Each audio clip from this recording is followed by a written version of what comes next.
ఆచార్య చాణక్యుడు తన నీతి శాస్త్రంలో విజయం, వివాహం, స్నేహం, కెరీర్, ఉపాధి వంటి ముఖ్యమైన విషయాల గురించి వివరించారు. అదేవిధంగా కొన్ని పరిస్థితుల్లో మాట్లాడడం కంటే మౌనంగా ఉండటం మంచిదని ఆయన అంటున్నారు.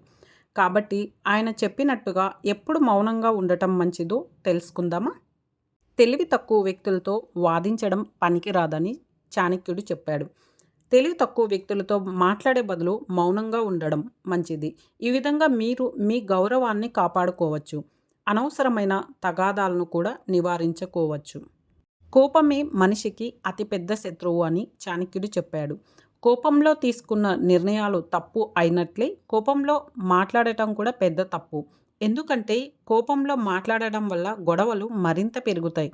మాటలు కూడా కఠినంగా మారుతాయి. కాబట్టి వీలైనంత వరకు మౌనంగా ఉండండి.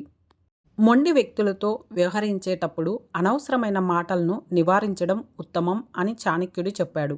ఎందుకంటే మొండి వ్యక్తులు తప్పు చేసినా కూడా తాము సరైన పని చేశామని వాదిస్తారు. అలాంటి వారితో వాదించడం కూడా వ్యర్థమే. ఆఫీస్లో అయినా మీ వ్యక్తిగత జీవితంలో అయినా అధికారం చెలాయించే వారితో మాట్లాడటం మానుకోండి. అలాంటి వారితో మాట్లాడటం అనవసరమైన తగాదాలను సృష్టించడమే కాకుండా మీ శాంతిని కూడా నాశనం చేస్తుంది.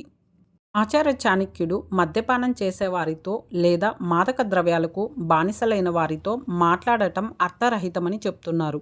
అలాంటి వారితో మాట్లాడటం సమయం వృధా చేయడమే కాకుండా తగాదాలు కూడా వచ్చే అవకాశం ఉంది. కాబట్టి అలాంటి వారితో మాట్లాడకుండా మౌనంగా ఉండటం మంచిది.